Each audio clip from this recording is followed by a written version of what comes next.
I'm Jennifer, and you're listening to the Jennifer Kayla Ruskin podcast. I'm passionate about helping you create the relationship and sex life of your dreams. Welcome to conversations about open relationships, online dating, and conscious uncoupling. Hey guys, welcome back to the podcast. Today I have Kiley. She is Sexy Swinger Chick Online and also host of the Pineapple Express podcast with her husband. Today we're going to be talking all about sex work 101.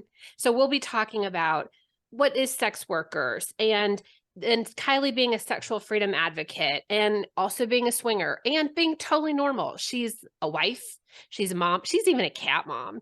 So Kiley, welcome to the show. Please tell us a little bit about you and how in the world you got into sex work. Hi, thanks for having me. I'm so excited. So, I actually got into sex work at a young age. I was 18 years old and I was like, I was watching Moulin Rouge and I don't know why. I was like, I want to do this. I want to I don't know.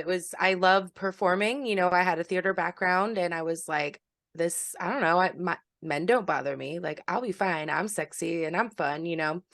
And then 6 months into it, I was atrocious. Like, I was terrible at stripping. I was terrible at talking to men. I was terrible at being a sex worker, because I was so young. And so I always advocate for like girls who are thinking about getting into sex work. Maybe wait till you're like at least 21 to 25 to where your brain's developed, because my brain was not developed. And so yeah, I got into sex and then I quit after 6 months. I went to college. I got my teaching degree. I was a teacher for a long time. I got married and then I got divorced. And then during COVID, right? So I don't know if you remember like the OnlyFans revolution during COVID. Like, everybody had an OnlyFans. And so I was like to my fiance, I was like, I like to have sex. I don't mind it when people watch me. I'm a really like sexually adventurous person. We hadn't been swinging yet. So, like Jennifer said, I'm also a swinger, but we hadn't been swinging yet, but we were like thinking about it at that point. But I was like, all right, well, let's do an OnlyFans. And we did it. And again, wasn't very good at it. It wasn't really much. I mean, I was putting a lot more effort into it than what I was getting out of it. So after a month or two, I was just like, you know what? I'm bored with this. I don't really like doing this anymore. But I still continued to do social media. And when I was learning about OnlyFans, I learned a lot of like social media skills. So I continued because it was fun and I enjoyed it. And then I ended up like getting kind of like a following on TikTok and Instagram and stuff. And everyone was like, well, you should do your OnlyFans again. And I was like, all right. So I've been doing OnlyFans for almost 2 years now. And yeah, and then during that time span of 2 years, so about a year ago, I was like, you know what? I'm a swinger. We've got the, TikTok and all the social media. I do the OnlyFans. I'm so tired of the vanilla world. Going to a vanilla job every day. And I was bartending at the time and I was like a manager. And I was like, I don't want to do this anymore. I want to go back to stripping. And then I told myself, I'm like, I'm going to give you a month. If you're really terrible at it again, then we're not going to do it anymore. And we're just going to let that go and let that part of our life go. And I went and I was awesome. I had all of these skills that I learned, these sales skills, and it was so awesome. And like, I just really had a thirst to learn more about sex work and how to be really good at it. And, so I would listen to podcasts and read books. And, I've been doing, like I said, I've been doing it for over a year now. And, I still love it every day. I go to work every day, excited and happy. And, I look at it like it's a girls' night, but the guys are just there to pay us to be there. Nice. It's Yes. so funny. I like the internal dialogue that you have with yourself where you're like, okay, girl, I'm going to let you have 1 month. And if we're really terrible, we're just going to like hit the eject seat and we'll go back to the bar. It's going to be fine. Yeah. Right, absolutely. I mean, I think that it's important for everyone to have that internal dialogue, and Mm. not every day is going to be a $1 million day. I don't know. I always that's always my line, because like there's no amount of money, like every girl may what's a lot to one girl might not be a lot to another girl. Hmm. So I never try to put like a monetary value on it. So I just always say it's not always going to be $1 million day. And there's some days that you are going to go home with less than what you came in with.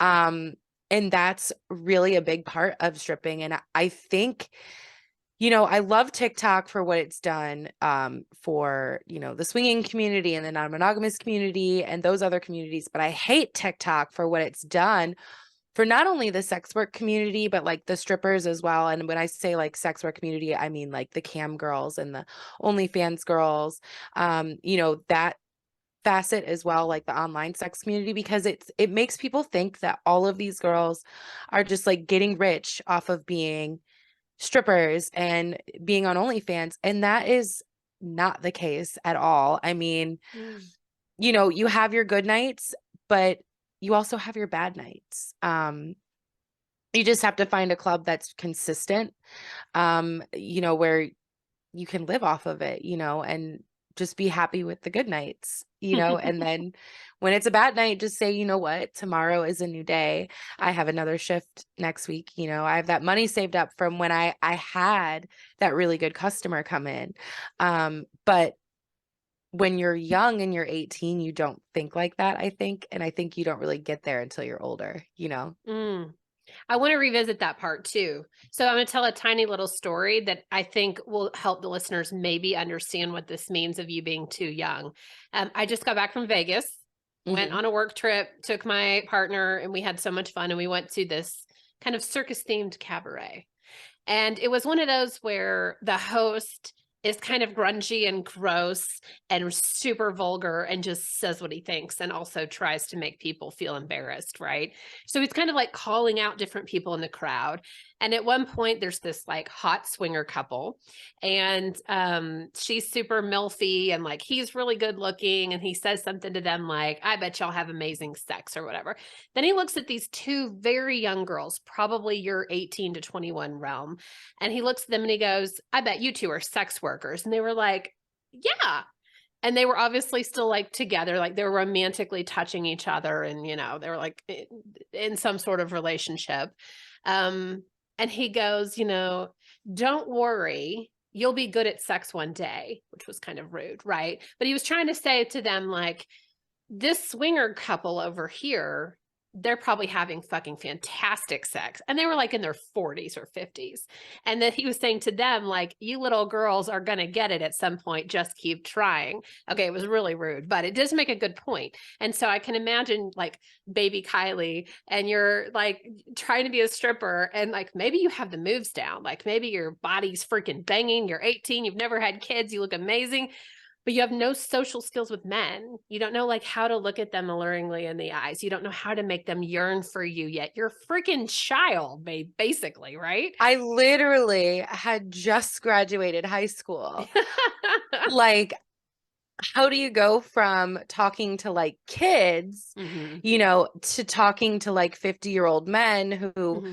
you have nothing in common with? You have no idea, like it. I've always thought this. Also, I think that because your brain is not developed, and a lot of people don't think about this, right? So your brain isn't developed yet, but there are things going on around you that are, traumatic. There's a lot of drugs. Mm. And everybody knows that. I mean, there is it's no lie that a strip club is just, it's like any drug that you want, you can get at your fingertips. There's a lot of alcohol abuse. So you see a lot of women in very destitute situations, right? There's obviously a lot of full service sex work, which as a sex worker myself, I whatever somebody's boundaries with their own bodies, that is their choice as long as they're consenting to it. Mhm. And that's a full belief of mine. And people say, well, girls that do that in the club, that's hurting the club. And I always say, no, it's not. Because these men come back to the club and they come talk to me and they're like, oh, yeah, I got this and that and the other thing the last time. And I'm like, ooh, baby, that's sexy. And then I get a tip out of them and they think that I'm going to do it. And then I don't do it, yeah, they're Mhm. disappointed. But like, again, it doesn't hurt the club. None of those Oh my things hurt gosh, I have to tell you a story that just happened in Vegas about this. So I had a lot of firsts when I was in Vegas. One Mhm. was I've never been to a dispensary. Like I had just smoked weed in the last year. And I'm almost 40. I'm 39. So I'm just opening the door to this stuff. And my friends are there and they are like, oh, we just got to the dispensary. We got our stuff. We just landed. And I'm like, will you take me? Like, I've never even been in one. I wouldn't even know what to do. I don't know how to buy things. I don't know what my options are. They're like, absolutely. So we do this trade show. And afterwards, before they dropped me off, we went to the dispensary. And it was amazing. And I was like, I'm smelling the buds and I'm like doing the things. And my friend had a pen and like the weed pen. And I'm like, okay, that's what I want. But anyway, I'm talking to the front bouncer guy and we're trying to decide what strip club we're going to go to. And so we're asking him, and he's like, oh, you want to go to this one because they're real loose. Like they were known, like each one was known, where like this one's like classier. And then this one, they'll only follow the rules. And then this one, if he's like, if I'm paying, this is what I want. So he was like telling us which way to go to if we wanted to have sex with the strippers. And you're right, it's a real thing. Like it does bring in more to the club, I'm sure. But also I love your point of you do what's right for your body and you do what's right for your heart and your spirit. And if you want to do that and go for it, and if you don't, cool too. Well, it provides, I mean, I think in a sense, it kind of provides a safe environment because, the reality is sex work is not decriminalized and sex work is not legalized in the state. Well, I live in Ohio. So it provides a safe environment for women who are looking to do something like that. But again, I just believe that like whatever your boundaries are your boundaries. But I did see like a lot when I was younger, I saw like a lot of prostitution and a Mm, lot of very traumatic things that when you're 18 years old, you don't understand what's going mm, on. You're just seeing it and you're around it. Um, but you're not really able to really comprehend it. Now that I'm 31 years old, it's so different. Like I remember when I was 18, the first time that a guy, he pulled his junk out of his pants when I was mhm. giving a lap dance. So I was terrified and I was like, I jumped up, I started crying, and I was just like, oh my God, oh my God, oh my God. Um, I can't believe this is happening to me. What do I do? And like I ran to the back. I was so scared. Now, if a guy does that, I'm gonna look at him, I'm gonna laugh at him, and I'm gonna say, put your tiny little sausage away. Nobody wants to see that, sir. And I'm gonna go along with the dance because my maturity level is so much higher. I mean, obviously that sounds immature to like tell a guy to put his little tiny Yeah. sausage away, but like I can handle those things. When I see, now when people do drugs around me, I'm just like, hey, you know what? I did coke once at a Journey concert when I was 22 and I hated it, but like do your thing. Yeah. You do Do your you. thing. I'm like, I'm the perfect stripper. I won't take your drugs from you, but come on, you can come spend money on me, like, So I mean, it's just a different mindset. Um, but I will say this, that a lot of that trauma that I hold from my younger years, I'm still processing now. And sometimes certain things will happen in the club and then it'll bring me back to Mm, those moments. So it's really important that I have a support system and that, I am in specialized sex work therapy. nice. And there's a ton of resources and like just community outreach programs that, and it's awesome because in the online world, we have Zoom meetings and stuff. So like there's so much more support I think now than they had back then, Absolutely. We had a nurse named Lauren Haynes on the podcast a few months ago, and it's the STI 101 podcast. And she does lots of people in the porn industry. She's their person to go do the STI testing. And it was such an amazing podcast. I had no idea. She was like, test in your throat, test up your anus, like anywhere you're putting things, you need to test there, not just in your vagina. And I was like, what? Like, no one has ever offered that for me. Like, my little nurse that I see in Bentonville, Arkansas, isn't like, open your mouth. I need to check your throat if you put a dick down it, Yeah. And so you're right. I love that there's a specialized support industry just for sex workers because it is specialized. It's a little bit different than like the normal soccer mom who's only had sex with her husband for 25 years. Right. Right. Absolutely. Yeah. And I think it's all about education. And that's, in the swinger community, that's something, right? Because we always use condoms when we're having, vaginal sex, right? And penetration. But like, I've never worn a condom when I'm giving a blowjob, but like, you can seriously get chlamydia and gonorrhea in your throat. And like, and I went to, because I get tested a lot, and I went to my regular doctor, and I was like, yeah, I need a throat swab. I need like the whole 9 yards, like give it all to me, the herpes test, all of it. And he like almost got in like an argument with me, and he was like, no, like I can't test you for that because like the tests aren't accurate. And I'm like, but like I'm a swinger. And he's like, I realize that. And then I explained to him like what I'm explaining to you, like we always use condoms when we're doing, and he's like, well, you should always use a condom. I'm like, well, I know that. I know these things, but like, can you just help me and be a doctor for a minute instead of like almost like judging my lifestyle, Sorry, I have to shut my door. No, you're okay. Yeah, I had someone locally in our swinger group ask. They did a post and they were like, who locally do you go to? Because I'm feeling a lot of judgment from my own doctor. Or I have a friend who just went into lifestyle and she's like, who do I go to? Because I don't want my OB from like 20 years ago when I delivered my child to now know that I'm a swinger or that I'm open.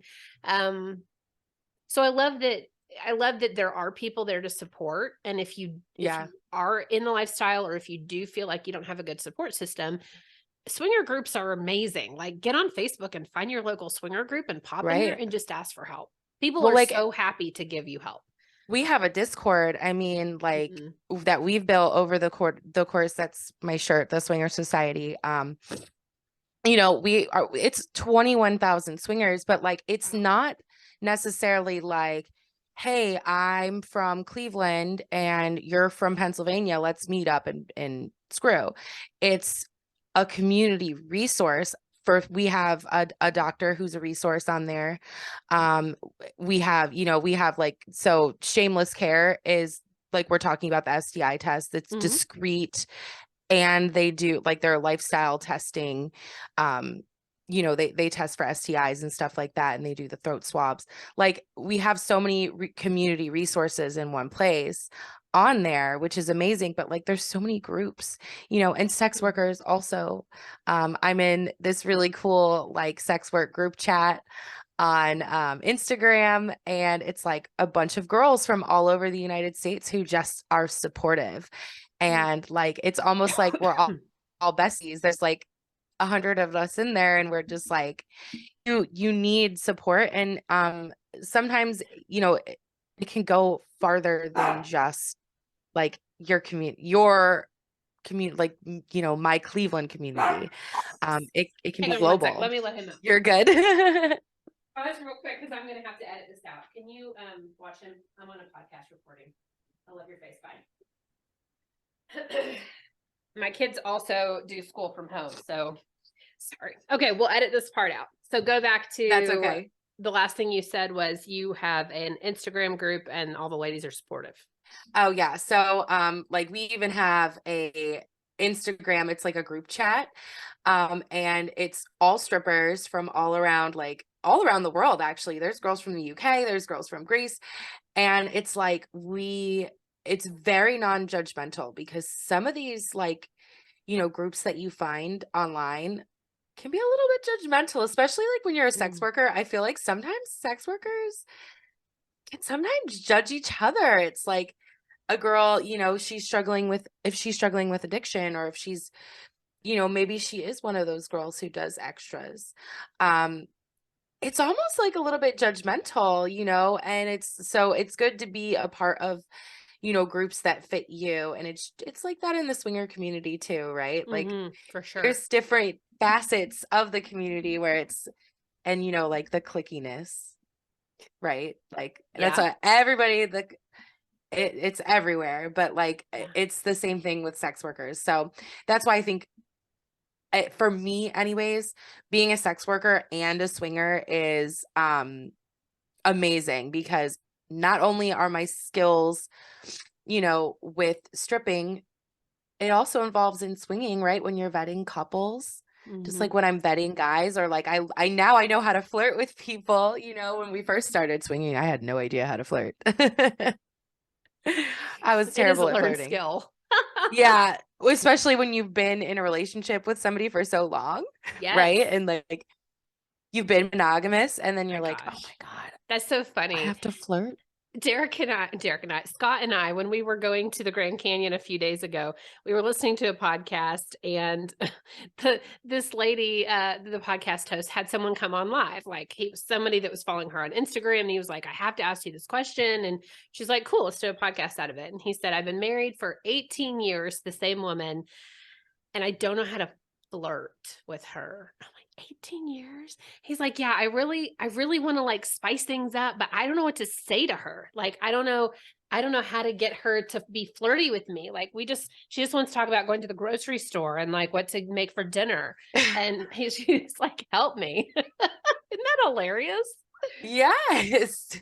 Because that's how, I mean, that's, I've been with my partner. We've been together for 7 years now. We started swinging after we were together for 4 years, but like, it's kind of that mundaneness of like, especially once you have kids, it's like, okay, it's no, all business, no play. Yeah. So now that I've come in back into myself again, and now that I'm, back into sex work and, swinging, it's like, for us, it's always play, because we always are flirting, and I'm always making, jokes to him about the guys at work. And, he's very, very, very supportive of my sex work journey. He hasn't always been at first. I think I came to him and I was like, hey, so I want to be a stripper again. He was like, no way. And what his worry is the safetyness, right? So the safety part of it. The guys following you home, the guys who are breaking consent, just like last night, for instance, this guy, I was in a room with him, and for the first time, I had to take my shoe, my 9-inch heel, and almost smack him in the face and tell him if he didn't get his hands off of me, that I was gonna beat him with my shoe, Yeah. because He's going to lose an he was like extremely like holding me down, little did he know, I mean, I've been doing, like, not to brag or anything, but like I've been doing pole dance, and like I'm very strong and very, in that situation, I know exactly what to do. So then the bouncer comes in and, kicks the guy out and everything. So I was safe. But my fiance worries about those things. And so I called him up and I was like, this happened, because I got home late last night, and he was like, oh my God, I'm so anxious thinking about this. I'm like, I'm okay. And he knows that I can take care of myself, but I think it's also your partner's instinct to like always want to protect you. And so when he knows that like he can't always do that and he has to rely on other men for that, the bouncers and stuff, I think that scare bothers him a little bit, which I can understand. So I just, we've done a lot to try to make him feel safe and less anxious about it, because even though I'm anxious, I can only imagine, as your protector and your partner who loves you very much, that could be scary for them. I've had to call him when guys are following me home, and I've been like, get outside, get your gun, like this guy is following me, you know, and that's scary for him, but like it's also scary for me. But these are parts of the sex work industry that a lot of people don't think about or understand. And that's why, again, it's this industry is not for every person. You know, you even though you're just a pretty girl, you have to be very mentally strong. You have to be, I would say, physically strong, you know.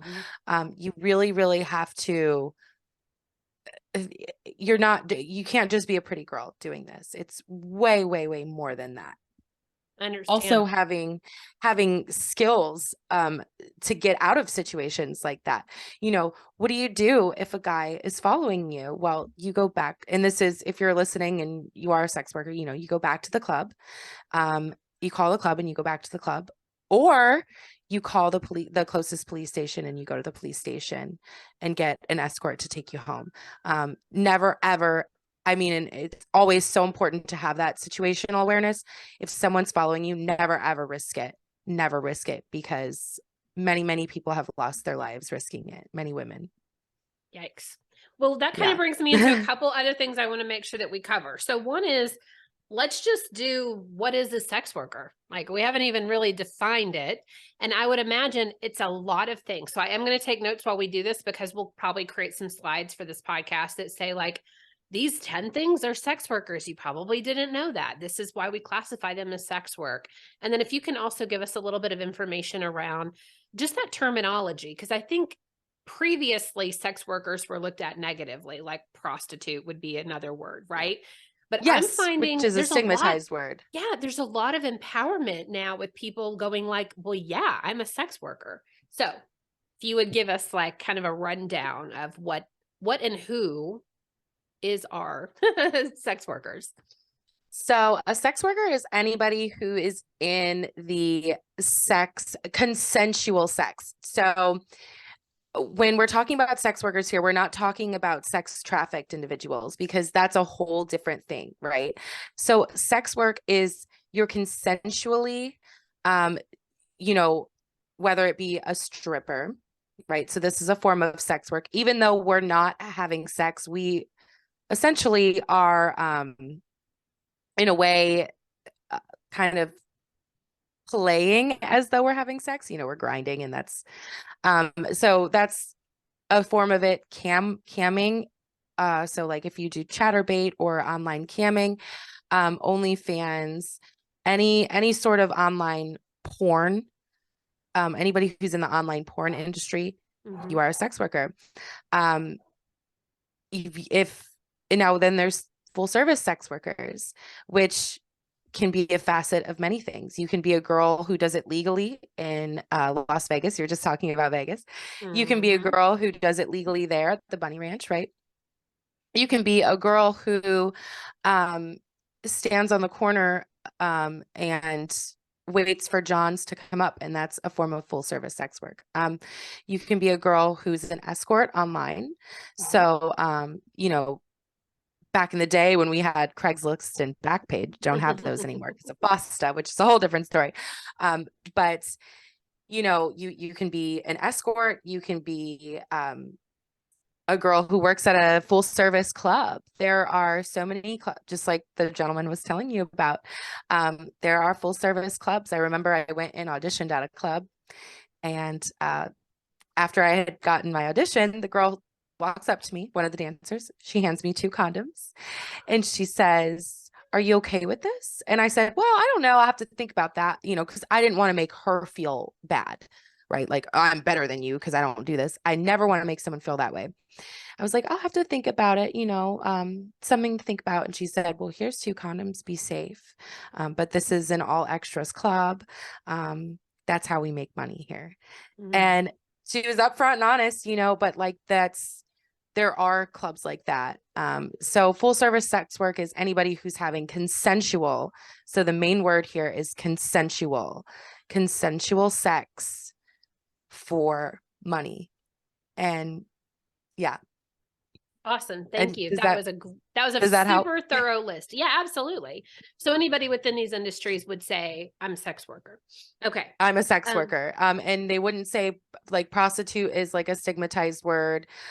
Sex work is now the term that's more of like the PC term. Love Yeah. it. Perfect. So the other thing that we wanted to talk about was the sexual freedom advocate part of who you are. So can you tell us a little bit about that? So yeah, so I'm also a swinger, which we've talked about. Mhm. And you know, we know how losing your job or losing, you know, custody of your kids, you know, those things do affect people in the non-monogamous community. Which is one of the reasons why I actually got into sex work, because I was like, well, if I become a stripper, no one's going to care that I'm a swinger and I'm on TikTok. But I had to worry about every single job that I had beforehand, because I'm like, oh my God, what if they fire me for being a swinger? Because that happens. Mhm. So me and my friends at the Swinger Society, so there's a whole group of like podcasters and different online personas, who we all came together and we created the Discord. And our main goal for that was always to destigmatize the lifestyle, right? Mhm. So what that means is make it a positive thing. You know, not everybody has to be non-monogamous, but like, let's just destigmatize it. We're not all a bunch of crazy weirdos, right?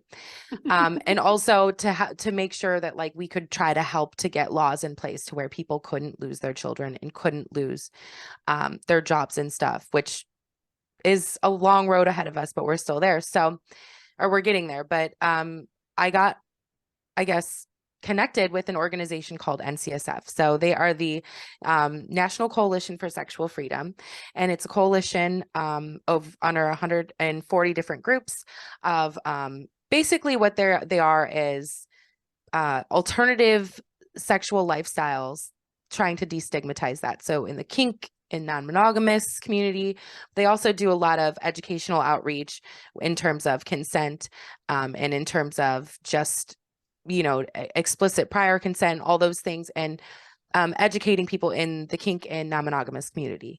But also they provide outreach for people who are struggling with jobs, losing a job or losing Mhm. custody.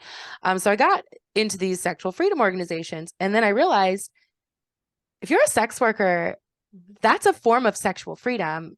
When there's laws, because if I want to consensually go find a John, which a John means, you know, somebody who's looking for a sex worker, right? If I want to go find a John, and if I want him to pay me $1,000 Mhm. to do whatever I'm comfortable doing, that's between me and that John. That's not between anybody else. So then I realized like sex work and like the stigmatization, not only of my job as a stripper, but like of other forms of sex work, like those are very stigmatized as well. So I want to work on destigmatizing that too. And that's, you know, after I got involved with, and then I'm also involved with an organization called the Woodhull Foundation, which they believe that sexual freedom is a human right, which Mhm. it is. And we should be able to consensually do what and I say that word a lot, but consensually do what we want to do with our bodies, whether it be in the kink or non-monogamous community. If I want to have a bunch of orgies with 10 guys, you know, that's, and if I'm getting paid for it or not, whatever, but that's my choice, you know, to do that. So, I mean, that's why I love working with these communities and, you know, getting their names out there because on social media to really, to help kind of push this sexual freedom movement Mhm. forward, which it's all facets of it, you know, sex education, you know, getting really great sex education.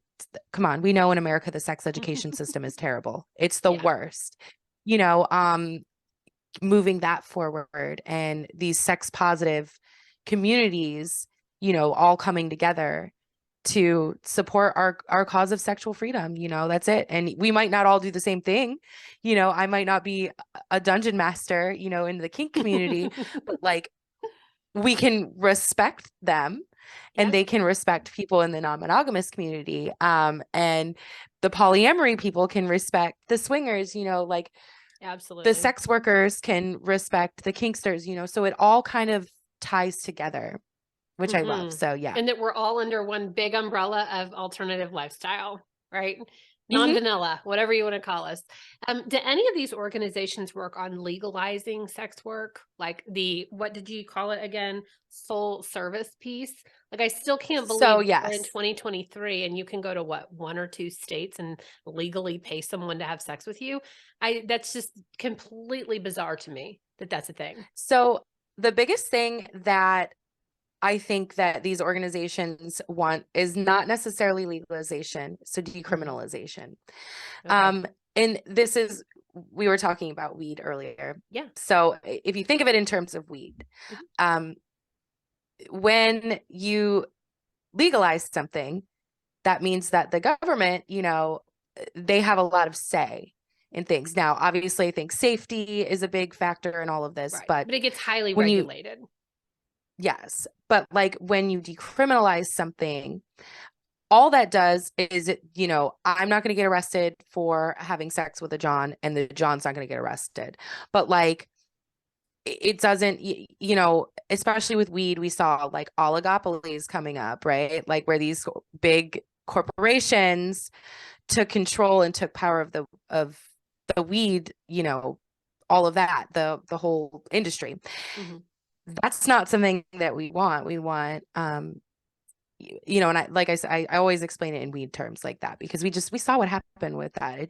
It's much better if we decriminalize it. We want it decriminalized, um, so that everyone can just live their lives. No, just let people live their lives. I love Yeah. it. That's a perfect ending as well. So I will let you close us out with anything that's on your heart, anything that you want to share with people. How can people find you? Anything that you'd like to say to close out this podcast. Well, of course, I definitely want people to look into NCSF. So it's ncsfreedom.org. If you're interested in, looking into sexual freedom organizations, there's them. And then there's the Woodhull Foundation. Great foundations. If you ever have any extra cash lying around, they're great organizations to, donate to, just because of their educational outreach and all the things that they do, not only for sex workers, but for everybody, for all the sex positive communities. So Woodhull Foundation, NCSF, love them. And then I would just say, if you are someone who is looking, you don't really know much about sex workers, go to a club, go to a strip club and support your local sex workers, because it's not an easy job. And if you do go to clubs, make sure that it's positive and that you bring money and you're supporting these strippers in a positive way, instead of going to a club and continuing on with the stigma, because these are mothers, these are wives, these are just women who are trying to make it in their life, and this is what they've chosen to do. A lot of them are neurodivergent like myself, so it's really important to just support your local sex worker, and there's so many ways to do that. I love that. I love that. We actually have a local group of swinger women going to our newest strip club. So we have I think the Peppermint Hippo is also in Vegas. Or it's called like the Yes. Blue something or other, Rhino or whatever, but their sister company is opening up one. And so we're all going to have like a girls' night and go hang out with some sexy Go hang with the strippers, and strippers. we're so Yes. excited. So Go yeah, go have fun. I love I I'm love girls in the club. I love it. yeah, we're going to have a blast. And I'm so grateful that you joined us on this podcast today, because I think again, anything that we can do to destigmatize all of the things underneath the umbrella, which we've Right. already talked about, makes my heart happy, and I hope it makes our listeners happy, and I hope that those that are listening, at least on my end, because I'm sure some of your followers will listen as well, I hope that you view this in a different light, that you view sex work in a different light, that you help move us forward in destigmatizing, decriminalizing, and accepting people just exactly who they are, allowing yourself to be open to this. Absolutely. I love that so much, Jennifer. Oh, I love that. Awesome. Well, thank you so much for being on. And I think we have a podcast swap coming up. So that'll be fun. Yes, I'm We'll talk about excited. something different. All right. Yes. Bye. Thank you.